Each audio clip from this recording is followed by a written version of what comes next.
Selamat pagi, salam sehat, salam sejahtera buat kita semua. Jumpa lagi pada mata kuliah Knowledge Management System atau Sistem Manajemen Pengetahuan. Adapun topik yang akan kita bahas pada pertemuan kali ini adalah Knowledge Curation atau penciptaan knowledge. Masih bersama saya, Leon Andreti Abdillah. Assalamualaikum warahmatullahi wabarakatuh. Selamat siang. Salam sehat dan sejahtera buat kita semua. Selamat datang rekan-rekan mahasiswa yang saya cintai dan banggakan dimanapun Anda berada. Semoga selalu dalam keadaan sehat walafiat dan dalam lindungan Allah Subhanahu wa Ta'ala. Amin ya Rabbal 'Alamin.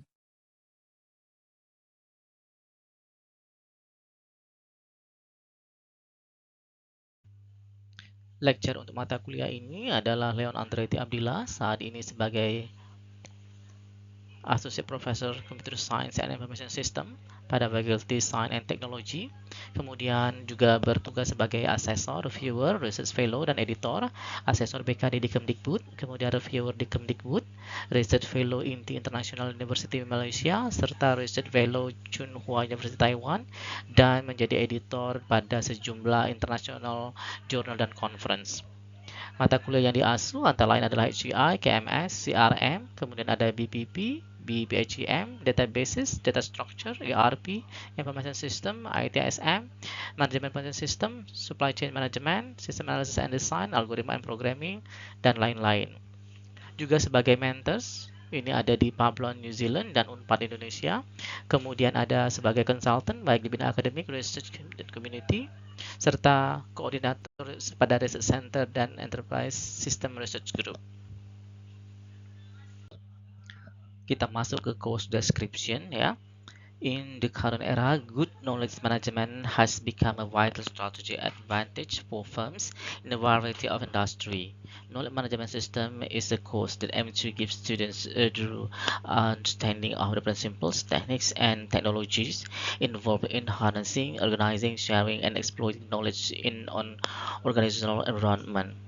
Students will investigate the diverse world of knowledge management in this course, learning how organizations may harness their own intellectual assets to improve decision-making, creativity, and competitiveness. Students will gain the information and skills needed to effectively design, deploy, and assess knowledge management system through a combination of theoretical principles and practical application. Selanjutnya baru masuk ke course objective ya.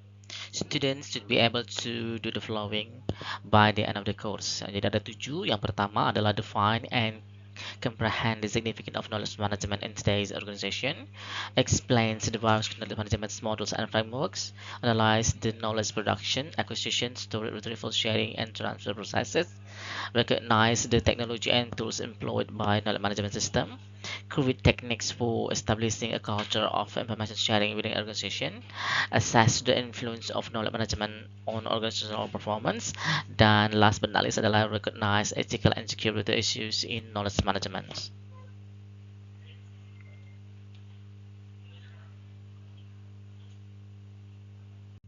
Oke, sekarang masuk ke course expectation. Yang pertama adalah attendance dan enrollment. Jadi mahasiswa diharapkan secara reguler itu hadir ya, bisa secara offline ataupun online, termasuk juga dalam diskusi, dalam forum, serta kegiatan berkelompok. Yang kedua adalah task and assignment. Jadi selama perkuliahan Anda akan mendapati sejumlah tugas-tugas, bisa juga kuis, ujian untuk menilai seberapa capaian pemahaman Anda terhadap konten mata kuliah ini. Kemudian ada juga group project. Mahasiswa diminta untuk bekerja secara kolaboratif ya, berkelompok untuk mengaplikasikan knowledge management principle ke dunia nyata yang mungkin ditemui. Yang keempat adalah reading and resources. Nanti kita akan berikan sejumlah recommended reading and resources. Jadi diharapkan Anda mempelajari materi-materi tersebut sehingga dapat meningkatkan pemahaman dari subjek ini. Selanjutnya perlu diperhatikan juga regular office hours ya. Jadi kalau mau bertanya, konsultasi itu fokus pada jam kerja ya. Jadi saya meminimalkan kontak di luar jam kerja. Kemudian harus bersikap profesional, respectful ya, baik terhadap karyawan ya, dosen, rekan-rekan, dan lain sebagainya. Kemudian communication juga penting ya. Jadi kalau mau bertanya itu harus jelas dan usahakan pada waktunya. Kemudian yang kedelapan adalah ethical conduct. It is critical to maintain academic and ethical integrity. Termasuk juga nanti ada kita harus menghindari yang namanya plagiarism dan juga cheating ya, baik pada saat belajar, tugas ataupun ujian. Kemudian tak lupa adalah feedback. You will receive constructive feedback on your assignment and project to help you improve your understanding and performance.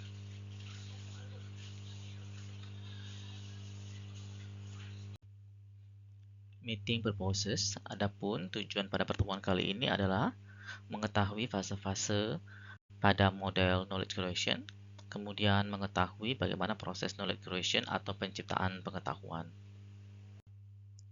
Review.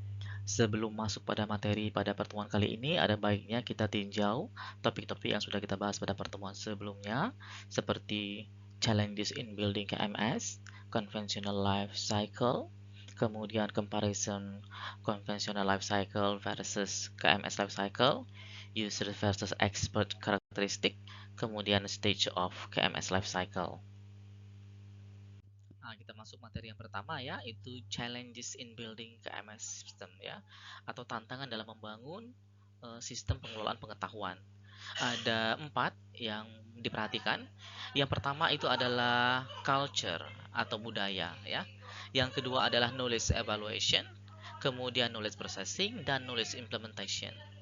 Culture terkait dengan budaya, bagaimana orang-orang dalam suatu organisasi mau berbagi pengetahuan ya. Selanjutnya yang kedua adalah apabila sudah ada pengetahuan, perlu dievaluasi. Bisa saja pengetahuan itu sudah tidak relevan lagi. Yang ketiga, apabila kita sudah mendapatkan knowledge yang dibutuhkan, bagaimana memprosesnya sehingga bisa masuk ke activity dari daily implementation yang ada pada suatu organisasi ya. Yang keempat baru knowledge yang ada itu perlu diimplementationkan. Jangan kita sudah dapat evaluasinya, kita sudah dapat knowledge yang sudah dievaluasi, tetapi kita tidak implementasikan. Nah, maka dia menjadi mubazir ya.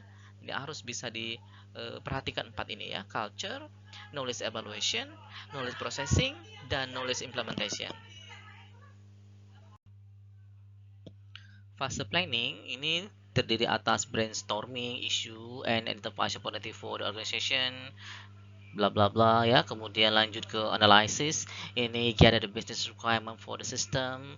Lanjut ke design, ini technical architecture required to support the system. Development, ini fase build ya, build apakah itu technical architecture, database, application, dan seterusnya.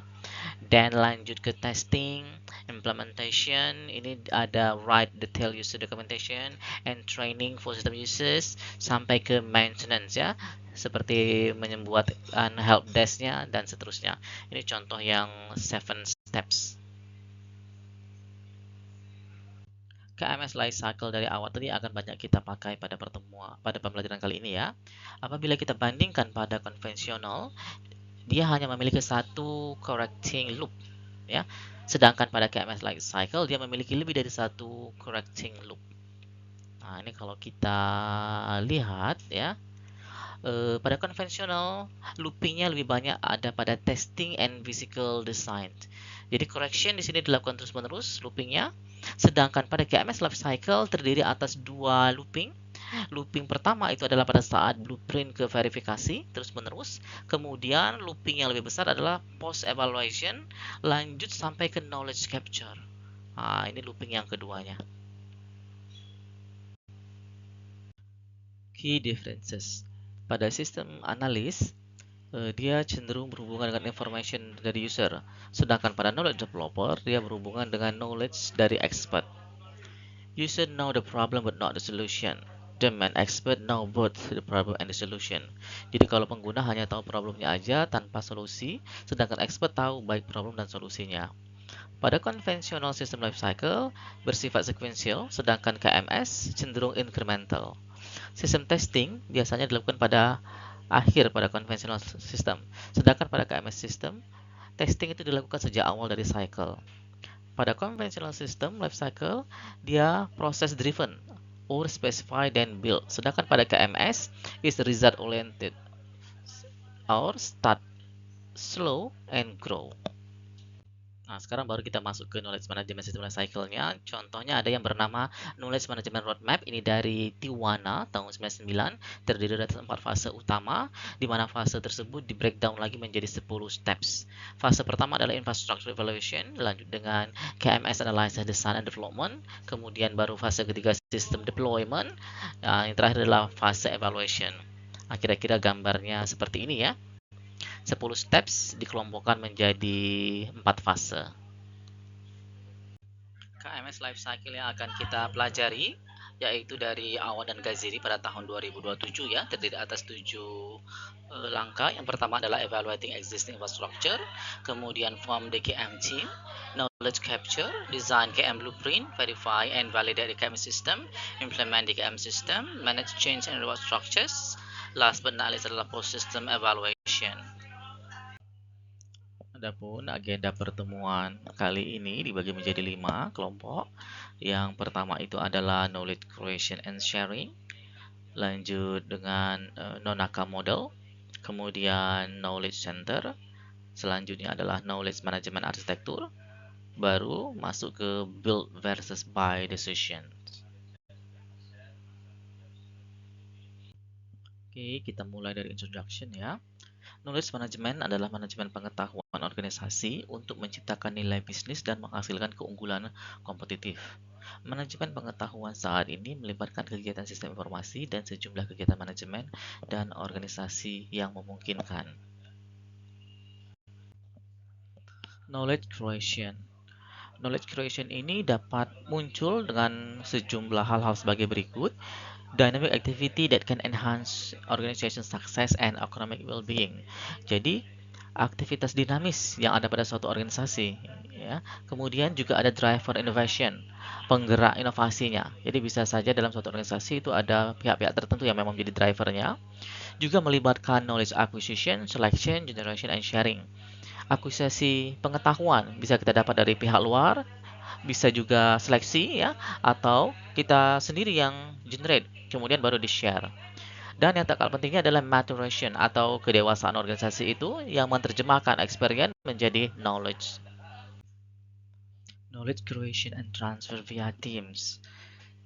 Every organization must has initial knowledge and then team perform a job. After that the outcome is realized. The outcome then compared to the action. From here we got new knowledge or knowledge gained. Knowledge captured and codified in a form usable by others, and then new knowledge usable by same team on the next jobs.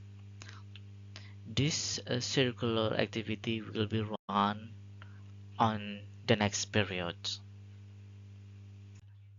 Impediments to knowledge sharing. Impediment di sini artinya adalah hambatan ya. Ada sejumlah hambatan yang berpengaruh terhadap knowledge sharing. Yang pertama itu tentu dari organizational culture, jadi budaya organisasinya, kemudian company strategy and policy, bagaimana strategi dan polisi perusahaan tersebut menggiring orang untuk knowledge sharing atau tidak, kemudian dari personality, work norm, norma-norma kerja, attitude, dan yang tidak kalah pentingnya adalah lack of vocational reinforce ya.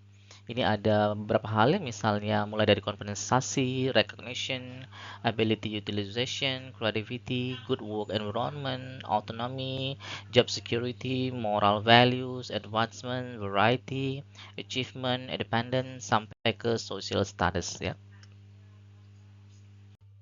Nunaka's model of knowledge creation and transformation. Jadi keberhasilan sebuah perusahaan di abad ke-21 akan ditentukan oleh sejauh mana para pemimpinnya dapat mengembangkan modal intelektual atau intellectual capital melalui penciptaan pengetahuan, knowledge creation, dan berbagi pengetahuan secara global. Seichi model ini diusulkan oleh Nonaka dan Takeichi. Seperti ini gambarnya. S yang pertama itu adalah socialization, terjadi proses tacit to tacit. Selanjutnya externalization, dari tacit to explicit. Kemudian C-nya adalah combination, proses explicit to explicit.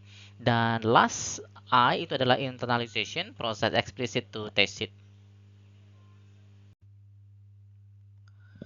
Pada sesi model yang pertama, yaitu adalah S, socialization, ini merupakan proses dari tacit to tacit. Nah, ini ada di gambar pertama ya. Socialization involves the sharing of tacit knowledge between individuals, experience among people in face-to-face meeting, direct or virtual, example individual and or team discussions, meeting, brainstorm, etc. Yang kedua adalah externalization. Ini adalah proses dari tacit to explicit. Nah, ini gambarnya. Di sini externalization requires the expression of tacit knowledge and its translation into comprehensible form that can be understood by others. Jadi bagaimana mentransfer atau mentranslasi tacit knowledge tadi ke bentuk yang lebih komprehensif dan bisa dimengerti oleh orang lain. Here, an individual commit to group and thus becomes one with the group. Nah, di sini ada semacam komitmen ya dari setiap individu untuk menjadi grup dengan individu-individu yang lain. Contohnya misalnya pada saat proses documenting a team meeting. Yang ketiga adalah combination, terjadi proses explicit to explicit. Nah, ini gambarnya ya. In this stage, the key issue are communication and diffusion process and the systemization of knowledge. Combining two or three explicit knowledge and create new ones. Jadi digabungkan dua atau tiga explicit knowledge yang sudah terbentuk pada proses eksternalisasi ya. Ini misalnya create websites from some form of explicit knowledge. Bisa juga email atau report. Yang keempat adalah internalization atau proses explicit to tacit. Nah, di gambarnya ya di yang keempat. Finally, the internalization of newly created knowledge is the conversion of the explicit knowledge into the organization tacit knowledge. Jadi, new knowledge yang sudah tercipta itu dikonversi ya, explicit knowledge into the organization tacit knowledge, menjadi pengetahuan tacit dari organisasi. Received knowledge used by individual. Kemudian, knowledge yang diterima tadi akan digunakan oleh individu-individu yang ada pada organisasi. Example, learn from a report and deduce new ideas. Selanjutnya, secara terus-menerus, seci tadi akan digulirkan seperti spiral sehingga pengetahuan yang ada pada suatu organisasi akan terus bertambah. Key to knowledge creation. Nah, jadi ini kira-kira foto dari Nonaka ya. Menurutnya, the model focuses on tacit knowledge and use the technology to generate or transmit such knowledge to others. Jadi model dari Nonaka ini fokus pada pengetahuan yang tacit, kemudian menggunakan teknologi untuk menghasilkan atau mentransmit knowledge itu ke pihak lain. The key to knowledge creation lies in the way knowledge is being mobilized and converted to technology. Jadi kunci dari penciptaan pengetahuan itu sangat tergantung bagaimana cara knowledge itu dimobilisasi, ditransfer, dan juga dikonversi melalui teknologi yang terkini.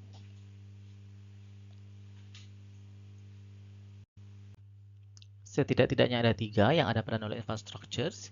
Yang pertama adalah people core, bagaimana kita mengevaluasi profil dari employee yang akan kita libatkan. Kemudian content core, ini identifikasi pusat-pusat knowledge, serta technical core ya, the total technology required to operate the knowledge environments.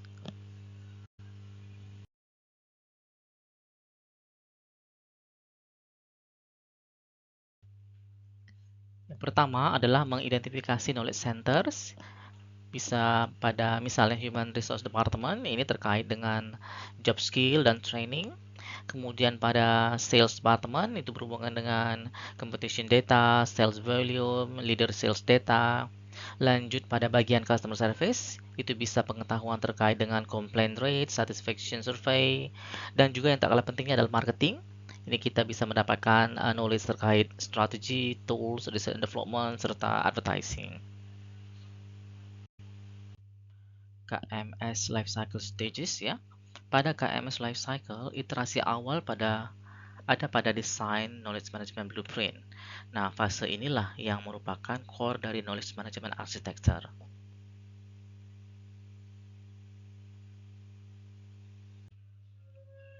Ada 7 layer utama ya, yang sering dibahas.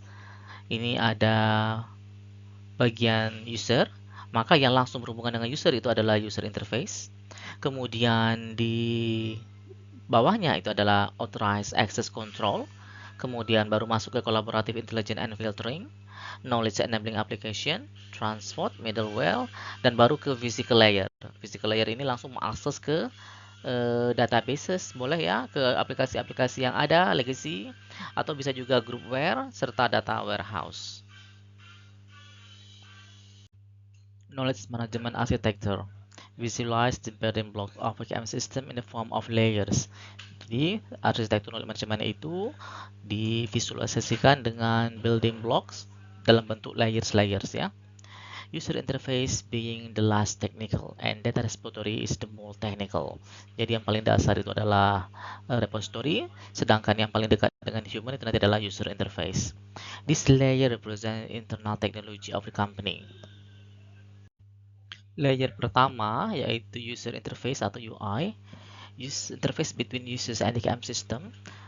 Yang paling sering itu memang masih web browser, walaupun sekarang sudah ada juga yang berbasis app ya, bahkan gadget. The goal is to remove barrier to implementation and test it. Di sini juga berfungsi untuk made explicit ya, dari test it menjadi explicit, knowledge presented in the data repository.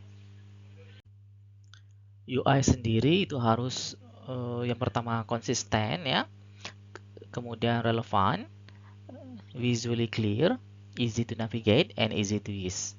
Maka digunakanlah usability testing ya by the actual users kepada pengguna aktualnya pada final test of acceptability. Ini juga menjadi dua kata kunci ya. Ini ada usability dan acceptability sebagai bahan kajian untuk penelitian kalian. Layer kedua adalah authorized access control ya, atau kendali akses ya, otoritasnya kepada siapa aja. Maintain security and ensure authorized access to the knowledge store in the company repository. Jadi ini dia merawat keamanan dan meyakinkan hanya pihak-pihak yang mendapatkan otorisasi saja yang dapat mengakses pengetahuan yang disimpan pada repository company. Ini bisa melalui akses via internet ya, intranet, atau bahkan juga bisa externet. Ini aksesnya ada 3 ya.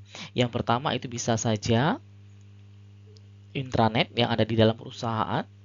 Ini biasanya hubungan dengan human resource information, production information, sales information, strategic plan ya, ini yang ada di dalam perusahaan. Kemudian ada juga yang untuk sisi umum, sisi publik melalui internet. Jadi perusahaan bisa juga memberikan news atau event, marketing, e-commerce, karir, lowongan kerja, atau bisa juga ke extranet ya. Ini bisa terhubung ke klien. Jadi misalnya terkait dengan product information, kita kasih ke supplier kita juga, sales information ke bagian distribusi kita, atau cooperation dengan pihak-pihak terkait. Layer ketiga adalah collaborative intelligence and filtering.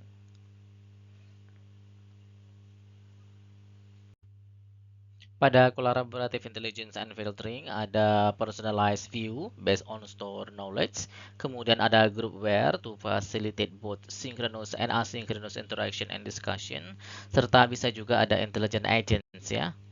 Ini bisa mengurangi waktu pencarian. Layer keempat adalah knowledge enabling applications. Ini bisa juga dirujuk sebagai value added layer yang menyediakan knowledge bases, discussion database, automation tools, etc. Di mana ultimate goalnya adalah untuk demonstrate by knowledge sharing how employees performance are improved. Lanjut, layer kelima adalah transport layer. Ini merupakan most technical layer to implement ya. Jadi yang paling teknik untuk diimplementasikan dapat berupa LAN, WAN, intranet, extranet, dan tentu saja internet. Layer ini ensure that the company will become a network of relationship, memastikan bahwa perusahaan kita menjadi bagian dari network yang lebih luas lagi ya. Juga memperhatikan multimedia, URLs ya, graphics, connectivity speeds, and bandwidth. Layer keenam adalah middleware. Ini fokus on interfacing with legacy system and program residing on other platform. Jadi dia fokus untuk menghubungkan sistem yang sudah ada dan program di samping platform-platform lainnya ya.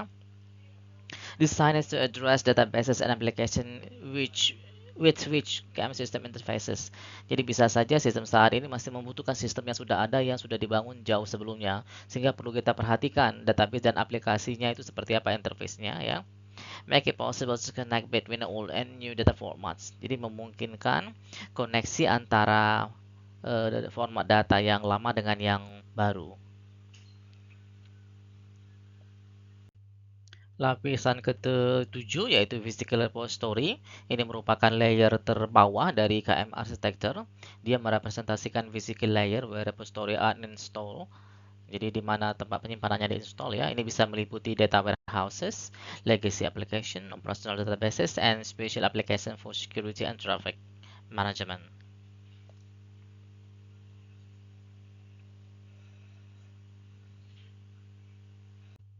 Selanjutnya baru masuk ke build in-house by or outsource. Jadi trend is toward ready to use generalized software package. Semakin banyak paket-paket perangkat lunak yang siap digunakan ya. Outsource is also trend, releasing technological design to outsiders. Jadi sebagai pihak perusahaan kita juga bisa mempercayakan KM kita kepada outsource ya. Terutama dengan pergerakan teknologi yang semakin banyak perubahan, maka banyak sekali outsource juga yang lebih ready ya. Regardless of choice, it is important to set criteria for the selection. Jadi kita perlu siapkan juga kriterianya. And question of who owns the KMS should be seriously considered. Jadi siapa yang akan memegang KMS itu harus benar-benar diperhatikan.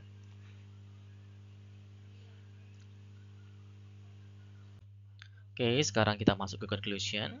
Jadi knowledge creation itu bisa juga dilakukan melalui tim atau kelompok. Knowledge creation model itu memiliki 4 fase yang penting ya, mulai dari socialization, externalization, combination, sampai ke internalization, atau dikenal dengan Nonaka model. Assignment. Untuk assignment keempat, Anda diminta untuk browse at least 2 KMS conferences or seminars website. Jadi diminta membrowsing conference atau seminar yang terkait dengan KMS. Anda capture gambarnya, kemudian save your assignment in PowerPoint, disimpan dengan KMS, tahun, kelas, ini kode keempat, baru grup theme-nya apa. Jangan lupa store in Dropbox and paste the URL from Dropbox into submitted URL.